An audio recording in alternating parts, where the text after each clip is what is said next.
At my retirement party, my daughter-in-law walked in wearing my wedding dress. The room applauded her entrance, mistaking the act for affection, or perhaps a sweet family tribute. But I stood still, my breath caught in my throat.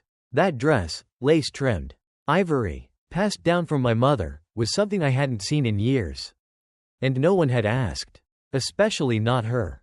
I clapped too, a quiet, hollow sound that barely reached my own ears. From the outside, I looked like a proud mother-in-law watching the next generation shine. Inside, I was unraveling. The fabric clung to her like it was made for her. She smiled at my son. He beamed back. I felt the years folding in on me. Each pleat of that dress held memories I thought were mine alone, now worn like a borrowed costume. And she hadn't even bothered to remove the monogram on the inside hem. I looked around. Nobody noticed, or maybe they chose not to. After all, why would anyone care what the old woman thinks? I took a sip of champagne. It tasted flat. The music felt too loud. My own celebration was being rewritten in real time, and I was becoming the footnote. But it wasn't just the dress. This was just the final stitch in a pattern I had ignored for too long. When the clapping died down, I quietly walked back to my table near the far end of the room. No spotlight, no microphone, just me, a slice of lemon cake untouched, and a paper napkin with my name misspelled. A few people stopped by to say congratulations. Some hugged me tightly. Others just smiled politely and moved along. The speeches had been kind, short, rehearsed. Not one mention of the 3 decades I spent holding that company together like glue. I wasn't expecting a parade, but I didn't expect to feel invisible either. From across the ballroom, I watched my daughter-in-law twirl in the dress, laughing. The chandelier lights caught the edges of its lace. A small group had gathered around her. They complimented her fashion sense. Her grace. One woman said, "That vintage look suits you so well." I nearly laughed. I picked up my fork, then set it back down. I couldn't eat. My hands weren't shaking, but something deeper was. Like the quiet settling before an earthquake. My son caught my gaze once. He smiled, raised his glass toward me. I smiled back. I always do. The kind of smile you wear when you know there's no point in ruining the evening for them. For the ones who think it's still your night. But I knew better. They'd moved on. Not cruelly. Not loudly. Just enough to not need me anymore. I glanced down at my own dress. Pale blue. Simple. Something I chose carefully because I didn't want to outshine the day. Funny how that worked out. I reached into my purse and touched the small photo I'd folded inside earlier that morning. My husband and I, on our wedding day. He was gone now. Cancer. 5 years ago. I could still hear his voice when he handed me the dress the last time I wore it. "You look like the future." Tonight, the future had a different face. And she was dancing in my place. The music changed. A slower song started. I watched as my son took her hand and led her to the dance floor. They moved in rhythm, gracefully. Everyone watched them. Phones came out. Smiles followed. I heard someone say, "What a perfect couple." I wanted to agree. I had trained myself to agree. But the hem of that dress brushed the floor like a whisper of something stolen. And the way my son looked at her, it wasn't just love. It was devotion. Blind. Complete. The kind I used to think he had for me, too. I looked away. My eyes landed on the gift table. One small card sticking out from a pink envelope had my name on it, barely visible. Almost hidden behind a bouquet. I hadn't opened a single card all night. They felt like parting gifts. I had worked 41 years before retiring. I never took a sick day. Never asked for more than I needed. I helped cover their down payment. Took care of the grandkids when they were sick. Bailed them out when the plumbing burst. Gave more than I kept. None of that was in the speeches tonight. No one thanked the woman who made the Thanksgiving turkeys. Who drove across the city with a pot of soup during flu season. Who kept every birthday on a handwritten calendar stuck to her fridge. They thanked each other. The last toast was made by my son. He raised his glass to strong women who inspire us. He looked at her when he said it. Not me. The applause returned. I didn't clap that time. Instead, I stood and quietly walked outside. The night air was cool. Still carrying the scent of someone's perfume. I leaned on the railing, staring out at the parking lot, dotted with tail lights and soft chatter. I wasn't crying. I wasn't angry. But something inside me was rearranging. I wasn't the center anymore. I wasn't even the circle. I was the silence in between. Back inside, the party was thinning out.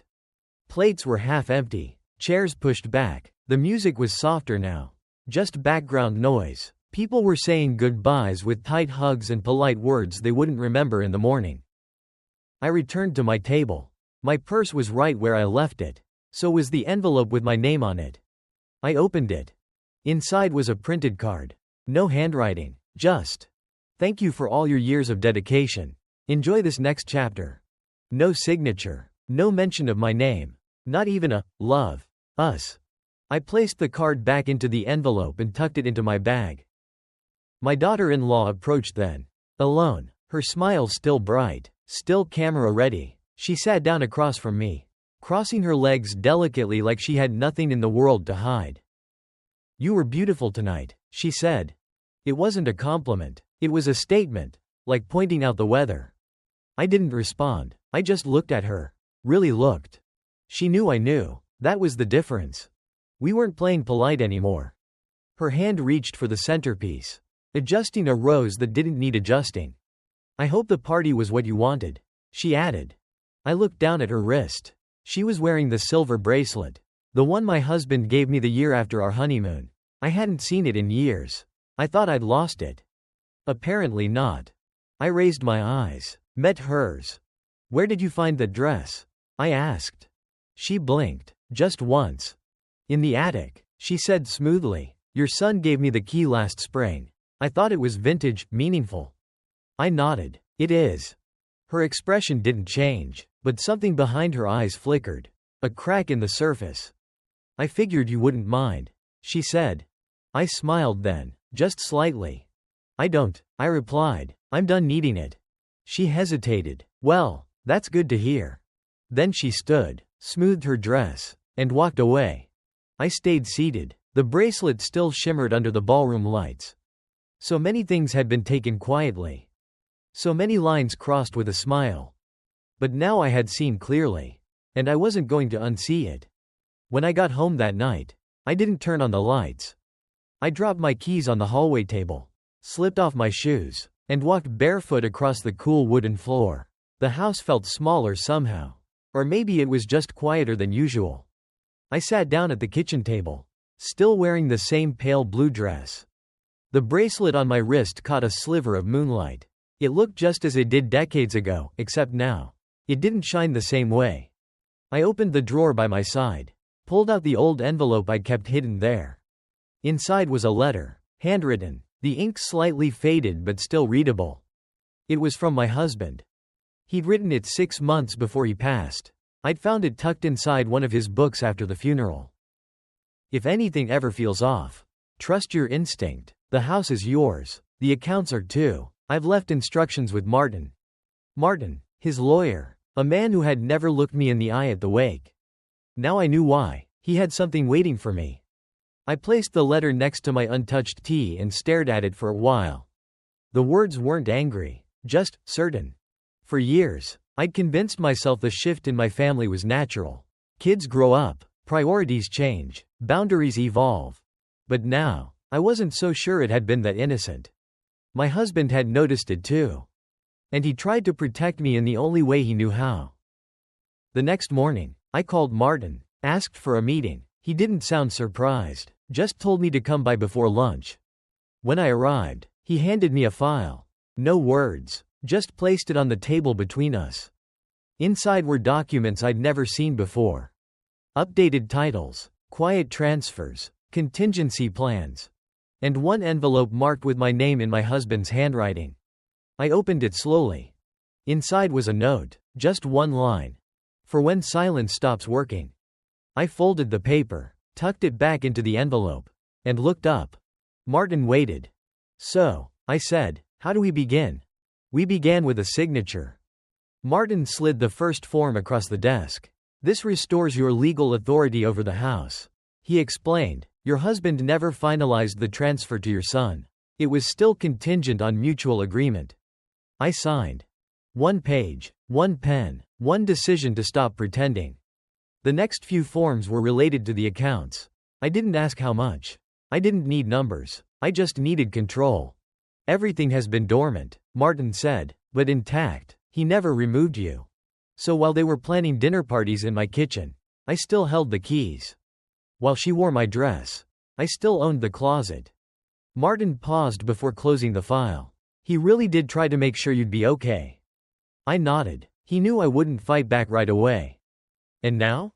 Now, I said, they get to find out what quiet looks like when it changes sides. I didn't storm home. I didn't make calls. I didn't even tell anyone I'd been at the lawyer's office. Instead, I bought flowers. 3 bundles of white hydrangeas. I went home and placed them in the center of the kitchen island, the same island she always decorated with eucalyptus and lemons. That evening, they came over for dinner. She walked in first. Her heels echoed across the floor I still owned. My son followed, carrying a bottle of wine like peace could be poured. They noticed the flowers. Said nothing. We ate, talked about the weather, about Tommy's school play, about traffic on the 405. No one mentioned the bracelet. No one mentioned the dress. But the silence was different now. It wasn't weakness. It was a warning. They left after dessert. No arguments, no scenes. Just kisses on the cheek and half-hearted promises to do this more often. I stood at the door, watching their car pull out of the driveway I still paid taxes on.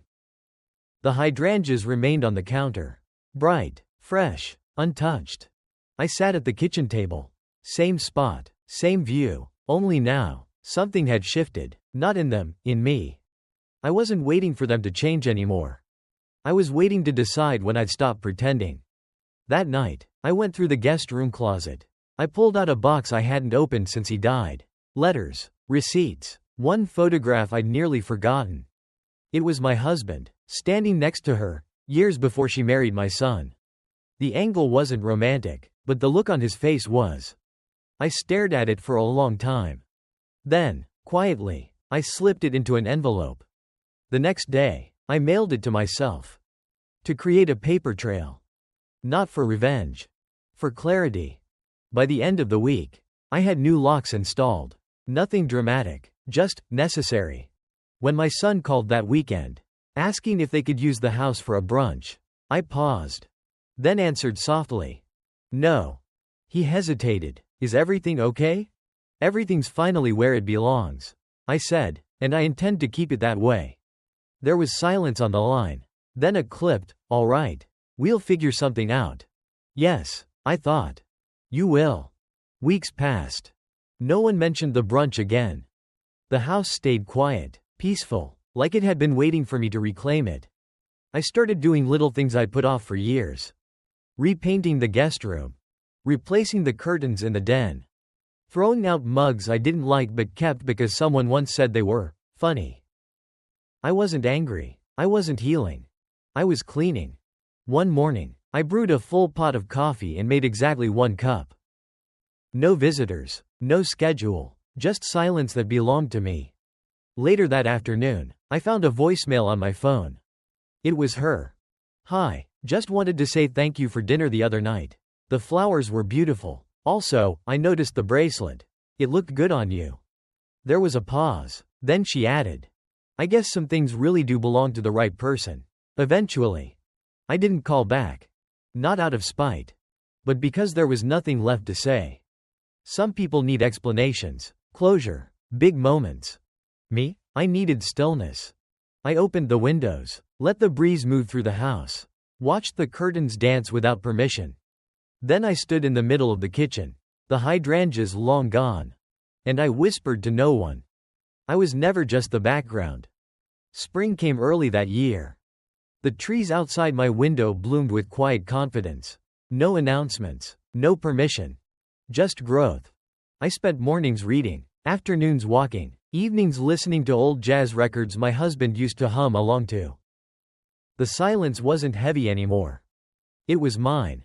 One afternoon, I saw her car slow in front of the house. Not stopping, not honking, just passing by. She didn't look up. Neither did I. A few days later, my son called. He asked if we could talk. I said yes. He came alone. No whine, no rehearsed smiles, just a man who used to be my boy. He stood in the doorway longer than needed, then finally stepped inside. We sat at the kitchen table. He looked at the spot where the hydrangeas used to be. She said you were different. He began. I didn't answer. I guess I didn't notice before. He added, how much you gave up. Still, I said nothing. He looked down. I'm sorry, Mom. I let the silence stretch. Then, gently, I don't need the sorry. He blinked. You don't? No, I said, I just needed the space. And I had taken it. Not in anger, not to punish, but to remember who I was before I let the noise define me. He nodded, slowly. We didn't hug, we didn't cry. But when he left, he closed the door softly. And that was enough. Weeks turned into months. The calls became less frequent. Not in anger, just quieter. People stopped asking me if I was okay. That was fine. I didn't need the question anymore. I rearranged the living room. Got rid of the second couch no one ever used. Added plants. Moved the clock from the hallway to the fireplace mantel. Small things. But they made the house feel more like me. One morning, I found a note in the mailbox. No envelope, just folded paper. I understand now. About the dress. About everything. I hope one day we can talk. No name. But I recognized the handwriting. I didn't respond. Some conversations don't need to be had out loud. Some answers arrive the moment you stop waiting for them. That afternoon, I baked a peach cobbler. The smell filled the house. I played Ella Fitzgerald on vinyl. The windows were open. A breeze moved through the kitchen, lifting the curtains just slightly. And for the first time in a long time, I didn't feel like something was missing. Because nothing was. The house was never empty. I was just finally present in it. I passed the hallway mirror that morning and paused. For years, I'd walked by it without really seeing myself. But now, I noticed something different. Not younger, not stronger. Just steadier. I ran errands, picked up dry cleaning, bought a new book, smiled at the cashier who always wore her name tag upside down. Nothing dramatic. But every task felt more deliberate. More mine. Later that week, I found the bracelet in the kitchen drawer. Not left by accident. Placed. Quietly. She must have come by when I wasn't home. Or maybe she'd asked him to return it for her. Either way, I picked it up, turned it over in my palm. Then placed it in the same velvet box it once came in. And slid it to the back of the drawer. Some things don't need to be worn again. Some things are meant to be laid to rest. That night, I lit a candle, not for memory, not for mourning. Just for the moment. Just to say, this space is still sacred, even if no one claps. It was Mother's Day. The first one I spent entirely alone. No calls, no cards. Just me, and a cup of coffee, and a soft rain tapping the kitchen windows. Years ago, that silence would have crushed me. Now, it simply filled the room like music without lyrics. I made myself breakfast, eggs, toast, and one slice of peach cobbler left from the freezer. Set the table for one. Folded the napkin. Placed the fork neatly beside the plate. And I smiled. Not because everything had healed. Not because they came back. But because I had finally stopped waiting. I stepped outside with my coffee. The garden was blooming. Lavender, rosemary, a single stubborn rose that refused to die no matter how little I cared for it. It made me laugh. That rose had outlasted more than a few people in my life. I sat on the porch swing. Let the cushion sink beneath me. Closed my eyes. The wind carried faint sounds, birds. A dog barking somewhere. A car door closing. Life went on. And so did I. No speeches. No spotlight. Just a quiet woman on her porch. Holding a warm cup. In a house that still belonged to her.